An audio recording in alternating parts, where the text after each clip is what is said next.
اعوذ باللہ السمیع العلیم من الشیطان اللعین الرجیم بسم اللہ الرحمن الرحیم وبہ نستعین وہو خیر ناصر ومعین رب یسر ولا تعسر وتمم بالخیر اللہم صلی علی محمد وآل محمد وعجل فرجہم۔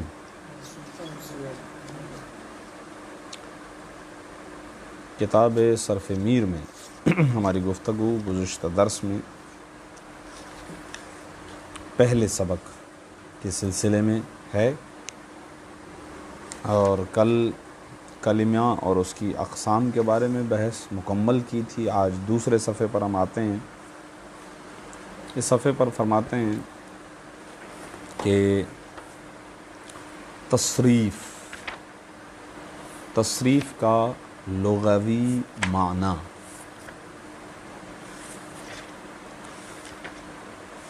یہ تصریف اسی لفظ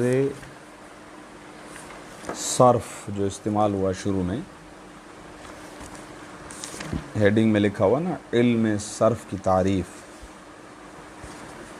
اسی سے ہی بنا ہے یہ لفظ تصریف۔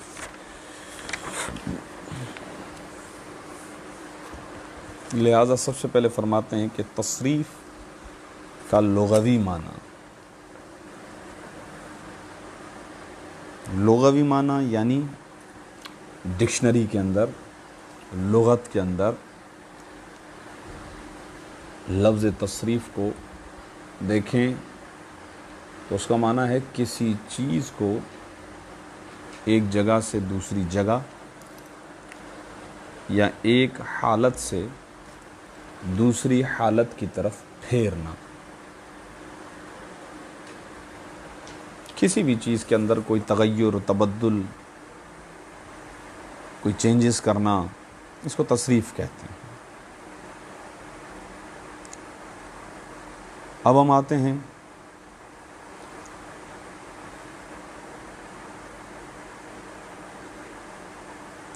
کہ اس کا اصطلاحی معنی، اصطلاحی یعنی علم الصرف میں، ٹھیک ہے، ایک خاص علم میں ایک لفظ کو ایک خاص نظر سے دیکھتے ہیں۔ پہلے وہ کسی اور معنی میں استعمال ہو رہا ہوتا ہے، اب اس علم میں اس کو کسی اور معنی میں استعمال کرتے ہیں، تو کہتے ہیں یہی لفظ تصریف ہے۔ علماء صرف سے جب پوچھیں گے تو علماء صرف یہ تعریف کرتے ہیں کہ تصریف کا مطلب ہے ایک لفظ کو مختلف صیغوں کی طرف پھیرنا۔ اب یہاں پر لفظ صیغہ انہوں نے استعمال کیا ہے، اگرچہ آپ کی زبان پر یہ لفظ رائج تو ہو گیا ہے،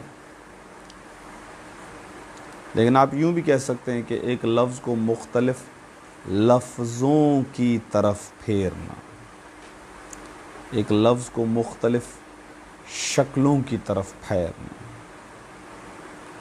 کیونکہ یہ لفظ ہی ہے کہ جس کو علم صرف میں یا صیغہ کہتے ہیں، اور صیغے کا معنی ہوتا ہے اصل، بنا، شکل، صورت وغیرہ وغیرہ وغیرہ۔ ایک لفظ کو مختلف شکلوں میں، مختلف صیغوں میں، مختلف لفظوں میں پھیرنا، یعنی ایک لفظ سے مختلف لفظ بنانا، جیسا کہ شرح امثلہ میں آپ نے دیکھا کہ الضرب تھا، اس سے ضربہ، ایک شکل سے دوسری شکل بن گئی، پھر ضربہ سے یضربو، یہ ایک اور شکل بن گئی، پھر یضربو سے 3 شکلیں اور بن جاتی ہیں، یہ ضاربن بن جاتا ہے، اضرب بن جاتا ہے، لا تضرب بن جاتا ہے، پتہ نہیں کیا سے کیا، پھر یضربو سے مضروبن بن جاتا ہے۔ یاد دیکھ رہے ہیں، ایک لفظ ہے، وہ کیا ہے؟ الضرب۔ اس سے مختلف مختلف مختلف مختلف شکلیں بنتی جا رہی ہیں۔ تقریباً 9 چیزیں تو ہم نے وہاں پر کتاب شرح امثلہ کے اندر پڑھی کہ مصدر سے کتنی چیزیں نکلتی ہیں؟ 9 چیزیں نکلتی ہیں، اور کتاب صرف بہائی میں ہم نے اس سے زیادہ کو پڑھی، ایسا ہے نہیں؟ خوب، اب وہ مختلف صیغے کتنے ہیں؟ نیچے ایک حاشیہ ہے، لفظ مختلف کے سامنے بریکٹ میں 1 لکھا ہوا، نیچے حاشیہ ہے۔ یہ مختلف صیغے 9 ہیں، یہ تو یہ کہہ رہے ہیں یہ مختلف صیغے 9 ہیں۔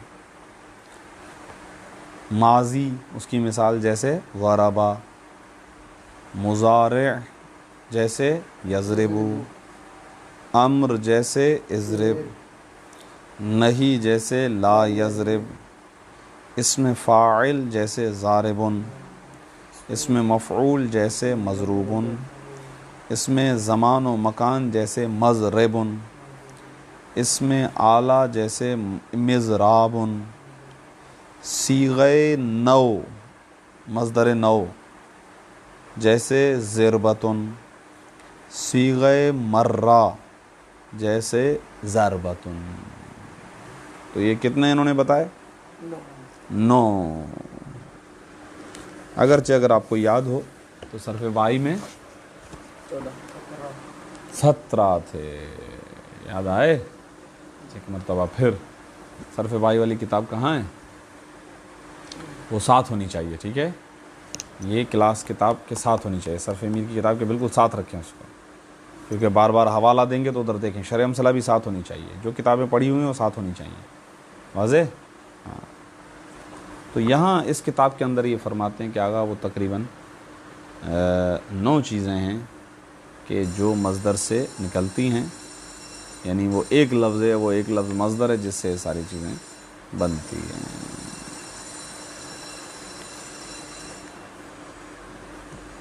یہاں تک بات واضح؟ سوال، بابا ایسا کیوں ہے کہ آپ ایک لفظ کو مختلف شکلوں کے اندر ڈھالتے ہیں، ایک لفظ کو مختلف صورتوں کے اندر ڈھالتے ہیں تاکہ اس سے مختلف معانی حاصل، یہ ایک شکل، دوسری شکل، تیسری شکل، چوتھی شکل، پانچویں شکل۔ اب یہ لفظ تاکہ سے اس کا جواب ہے بھائی، اصل میں ہدف ہے معنی۔ ہدف کیا ہے؟ معنی۔ اصل مقصد ہمارا ہے معانی مختلفہ کا حصول، حاصل کرنا۔ مختلف معانی کو حاصل کرنے کے لیے ہم لفظ کو مختلف شکلوں میں تبدیل کرتے رہتے ہیں تاکہ ہمیں مختلف معنی حاصل ہوتے رہیں۔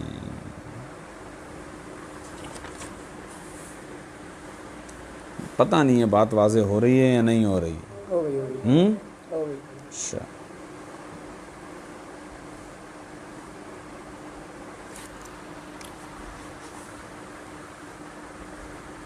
اچھا بھائی، کلمے کی کتنی قسمیں تھی؟ 3 قسمیں تھی۔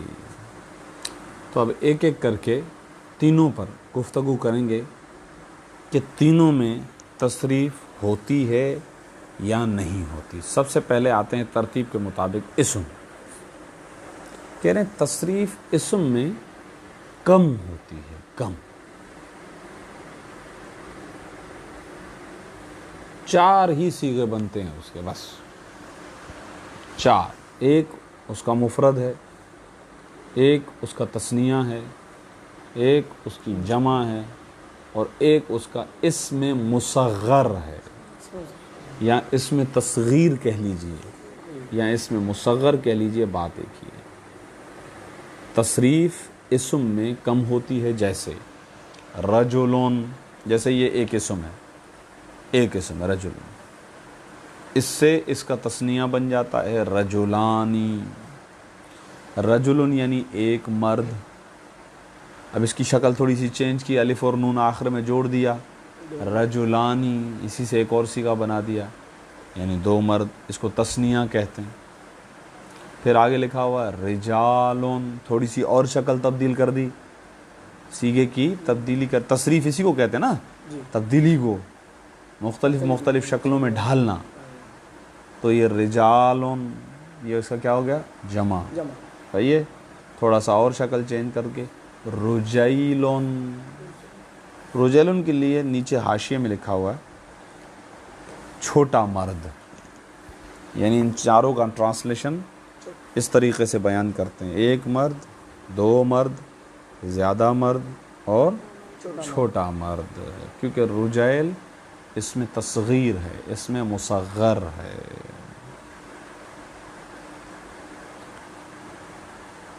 اسم کی بات تو ہو گئی ختم کہ اسم میں تصریف کم ہوتی ہے، ٹھیک ہے؟ یہاں تک صحیح ہے، بات واضح ہوئی؟ اب آتے ہیں، کہتے ہیں فعل میں، کہہ رہے ہیں بھائی فعل میں تصریف زیادہ ہوتی ہے، فعل میں تصریف بہت زیادہ ہوتی ہے۔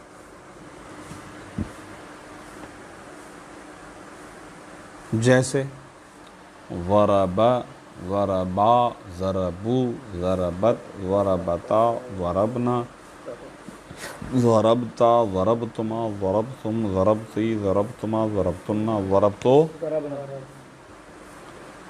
یہ ماضی کی گردان ہے پوری، آپ پڑھ چکے ہیں کتاب شرح امثلہ وغیرہ کے اندر، ہاں،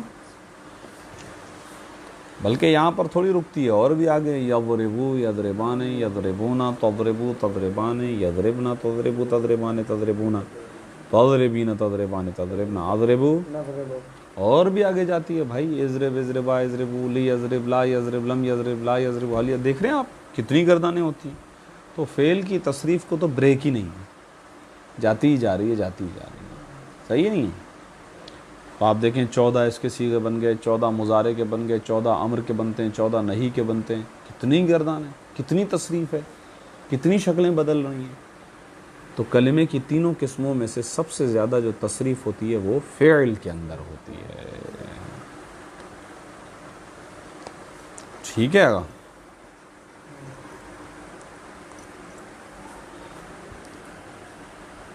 اور حرف میں تصریف نہیں ہے، یہ تو ہو گیا دعویٰ، کیا ہو گیا؟ دعویٰ۔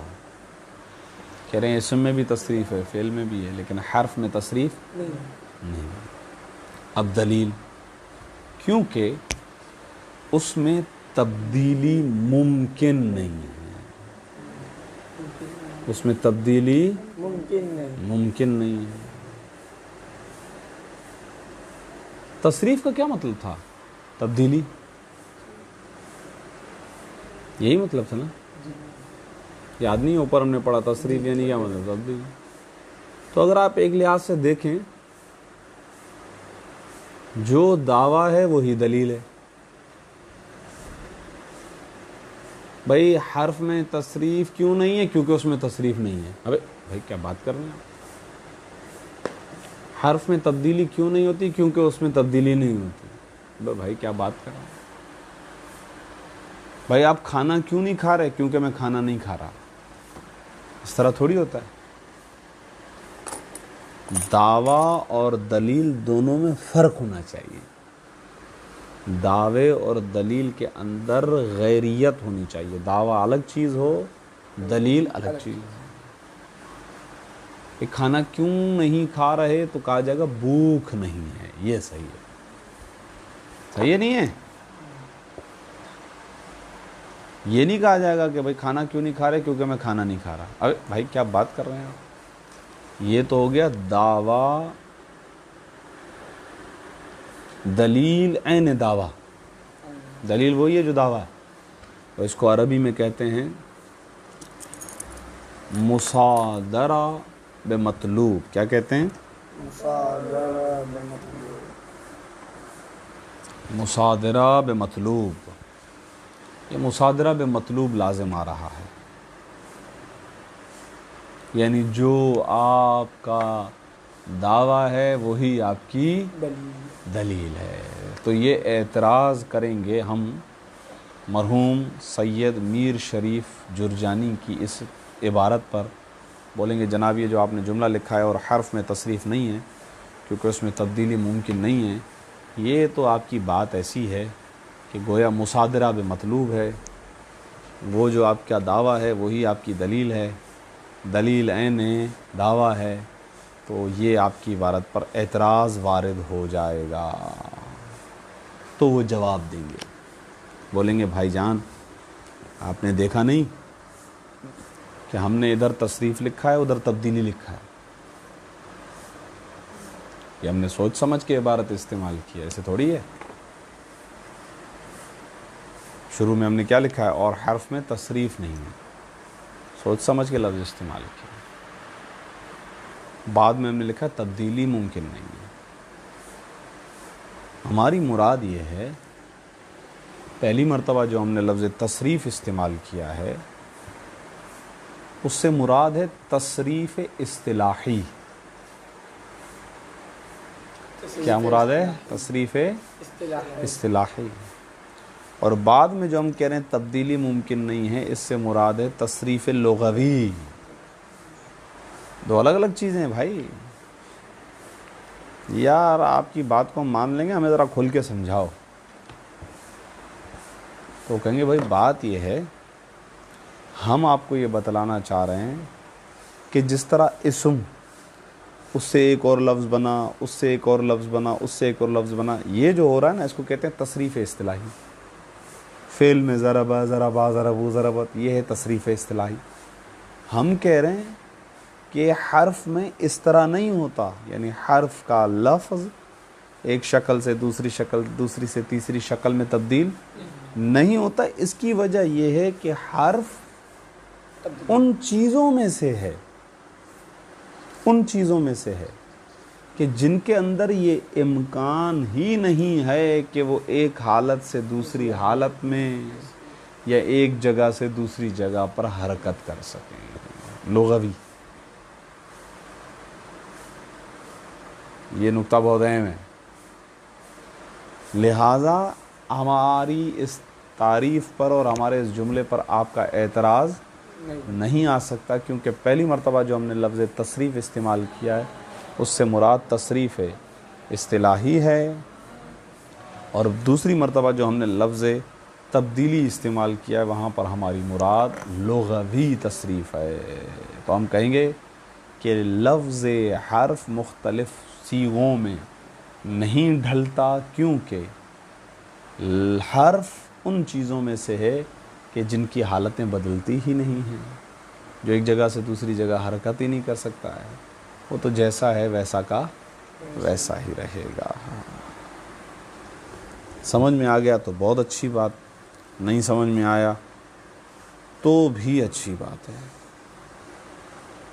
ٹھیک ہے۔ یہ جو میں نے اعتراض اور اس کا جواب آپ کو بتایا ہے، یہ مرحوم مدرس افغانی نے اپنے حاشیے میں اس کو بیان کیا۔ وہ کہتے ہیں کہ آگا مصادرے بے مطلوب لازم نہیں آ رہا ہے، ہماری دلیل الگ چیز ہے اور ہمارا دعویٰ الگ چیز ہے۔ خوب، الحمدللہ یہاں پر ہمارا سبق نمبر 1 مکمل ہو گیا، مبارک ہو۔ اب یہاں پر ایک لفظ استعمال ہوا ہے، صیغہ، استعمال ہوا ہے یا نہیں؟ جی۔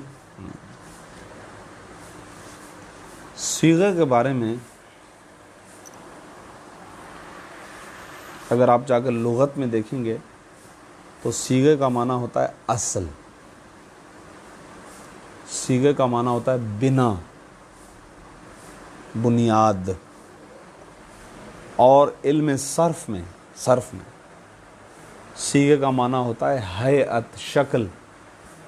صیغہ یعنی ایک خاص شکل، اسی لیے تو ہم بھی آپ سے جب سوال کر رہے ہوتے تو کہہ رہے ہوتے ہیں یہ کون سا صیغہ ہے، تاکہ آپ وزن اور شکل اور ہیئت کے ذریعے سے اس کے ایڈریس تک پہنچ جائیں۔ صحیح نہیں ہے؟ یہ صیغہ جو بظاہر لکھا ہوا دکھائی دے، درمیان میں یا آ رہی ہوتی ہے، ایسا ہے یا نہیں ہے؟ اس صیغے کے درمیان میں یا آ رہی ہوتی ہے۔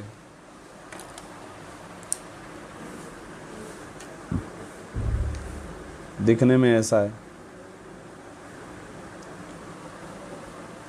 لیکن حقیقت میں یہ اجوف واوی ہے۔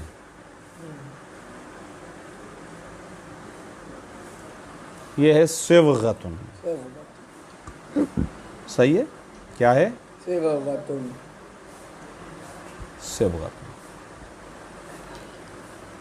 صبغتن، صاغ یسوغ کا مطلب ہوتا ہے بنانا. ٹھیک ہے. اب اس کے اندر ایک تبدیلی آئی ہے, اس تبدیلی کو کہتے ہیں اعلال. کیا کہتے ہیں؟ اعلال. یہ ہوا ہے کہ اگر آپ اس میں دیکھیں تو یہ واو ہے ساکن جی, اور اس سے پہلے ہے کسرہ. اس کسرے کی وجہ سے یہ واو یا میں تبدیل ہو گیا.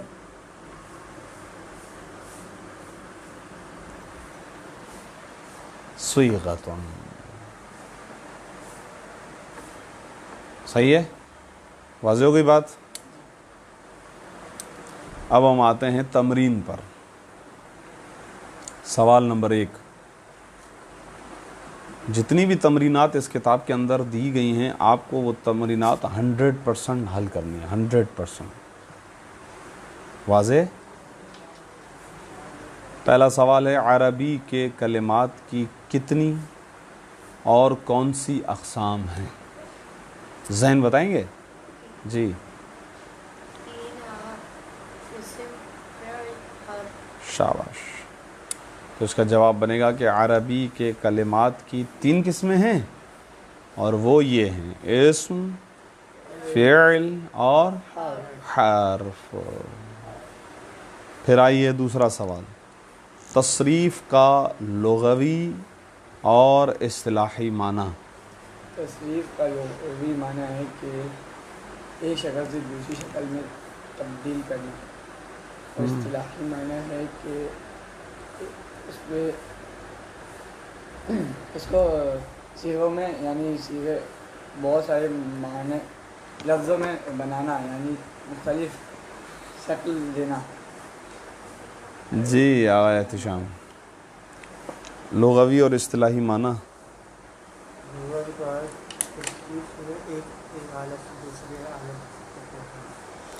اچھا, اور اصطلاحی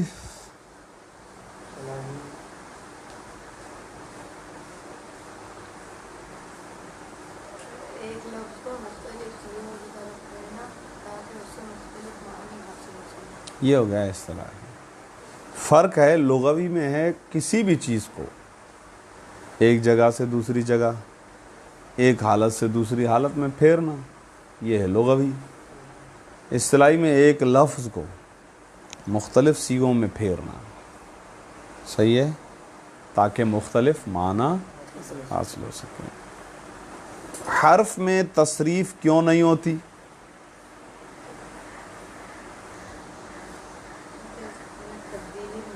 ہاں, جو جملہ لکھا ہوا ہے بابا اس میں تبدیلی ممکن ہی نہیں ہے.